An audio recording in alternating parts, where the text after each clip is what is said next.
Hello friends, welcome to my YouTube channel. अगर आप लोगों को मेरे चैनल की स्टोरीज अच्छी लगी तो लाइक शेयर सब्सक्राइब जरूर से जरूर करना। मेरा नाम शुदा है। मैं एक टेलर हूँ। मैं अपनी छोटी सी एक शॉप में अपना काम किया करती थी। काफ़ी रात भी हो जाया करता था। इसी तरह एक दिन मुझे एक दुल्हन के लिए उसका सब कुछ तैयार करना था और परसों ही यानी कि 2 दिन बाद उनके हाथों में हैंडओवर करना था। इसलिए मैंने क्या किया, मैं अकेले ही, मेरे अंडर में 2 लड़कियां और जॉब भी किया करती थीं। रात हो जाने की वजह से फिर भी उस दिन वो लोग 10 बजे के करीब चली गईं। मेरे घर के सामने ही मेरा शॉप था, इसलिए मुझे इतना फ़िक्र नहीं था। मैंने फिर भी अपना शटर को बंद कर दिया अंदर से और अपने अंदर में काम करने लगी। मेरे मम्मी पापा, मेरा भाई सब सो चुके थे। मैंने उनको कहा कि मुझे पूरा काम करके ही अपना खाना वाना खाकर काम करके उसके बाद ही मैं सोऊंगी। मैंने सोचा अगर ज़्यादा ही रात हो जाएगी तो मैं दुकान पर ही सो जाऊंगी। वहाँ पर एक सोफ़ा बिछा हुआ था, मैं कई बार सो जाया करती थी, लेकिन मुझे ठीक से वह नींद नहीं आती थी। उस रात की बात मैं आप सबको बताती हूँ। मैं उस दिन काफ़ी देर तक काम करने लगी। काम करते करते मुझे थोड़ा सा बोर लगा, तो मैंने क्या किया, अपना कंप्यूटर में अपना कुछ मैं देखने लगी, चेक करने लगी, कुछ डिज़ाइन देखने लगी। मैं अपना काम का ही कुछ कर रही थी। अचानक से मेरे शटर को जैसे कोई धड़-धड़ से बजाने लगा बाहर से। मैं सोचने लगी इतनी रात के कौन आ सकता है और क्यों?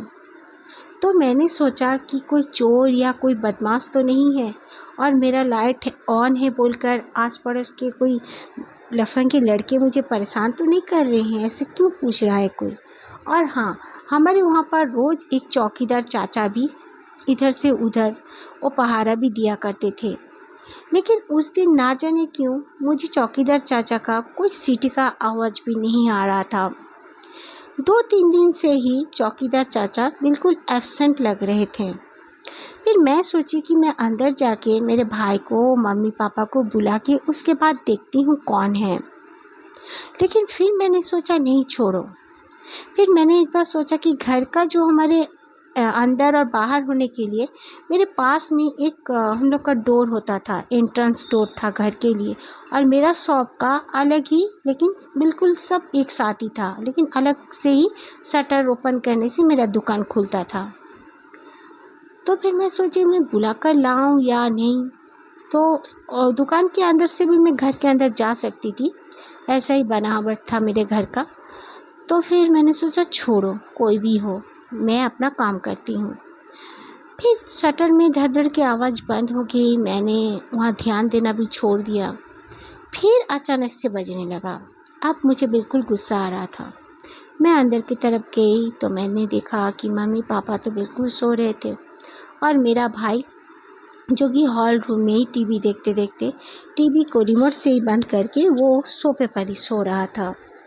मैंने सोचा कि वो भी गहरी नींद में सो रहा है, क्योंकि वो सुबह सुबह अपना 5 बजे उठकर बिल्कुल जॉगिंग जाने के लिए तैयार होता था अपने दोस्तों के साथ। उसे रात को डिस्टर्ब करने से वो काफ़ी नाराज़ हो जाया करता था। फिर मैंने सोचा मम्मी पापा भी सो रहे हैं, और फिर मैं घर के अंदर से सोची जाकर मैं दरवाज़ा जो हमारा मेन डोर है उसे ओपन करके देखती हूँ कि कौन ऐसा कर रहा है। मैं गई और एक हम लोग का नेट का भी डोर था जिससे मैं देख सकती थी कि कौन क्या कर रहा है। तो मैंने जो मेन जो परमानेंट डोर था मैंने उसे ओपन किया। फिर नेट का डोर मैंने कुछ नहीं किया, वहाँ लॉक भी था। मैं झाँक कर देखी तो मुझे कोई नज़र नहीं आया। मैंने देखा कोई नहीं है। मैं चिल्लाई भी कि कौन हो, लेकिन मुझे कोई नज़र नहीं आया।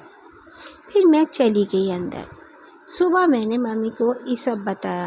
मम्मी ने कहा ऐसा कुछ नहीं है, तुम ज़रूर थक गई होगी, जैसे वो नॉर्मली बोलते हैं।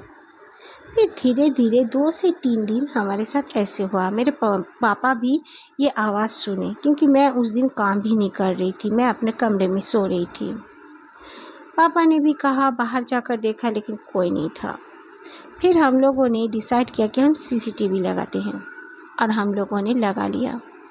लगाने के बाद जब हम लोग दूसरे दिन देखते हैं उसे, फिर से वैसे बज रहा था। देखते हैं तो हम लोग काफ़ी डर गए। वो कुछ नहीं था, बस जैसे एक आँख का गोला था और फिर वो अचानक से हमारे शटर के सामने आता है, बिल्कुल इंसान जैसे बन जाता है, लेकिन आग से ही बना हुआ इंसान, और वो ज़ोर ज़ोर से हमारे शटर में मारने लगा।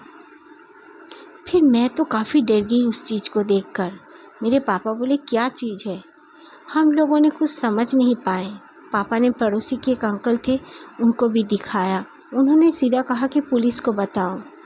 पापा बोले कि पुलिस इसमें क्या करेगा, ये तो जैसे पेड़ से दूर एक पेड़ से उड़ के आता है और इंसान जैसे इसके हाथ पैर हो जा रहे हैं, ये क्या चीज़ हो सकता है। तो मेरे जो पड़ोस के अंकल ने कहा ठीक है, तो एक काम कर सकते हो, इसके शटर में जल्दी से तुम एक बजरंगबली का फ़ोटो लाके चिपका दो, तो शायद ऐसा कुछ ना हो। तो मेरे पापा ने दूसरे दिन ही क्या किया, बजरंगबली का बहुत बड़ा सा एक कैलेंडर लाके मेरे शटर में चिपका दिया, दुकान का शटर में, और हमारा जो मेन डोर था वहाँ पर भी पापा ने रख दिया। तो वाकई मानो फ्रेंड्स, दूसरे दिन से ये सब होना बिल्कुल बंद हो गया।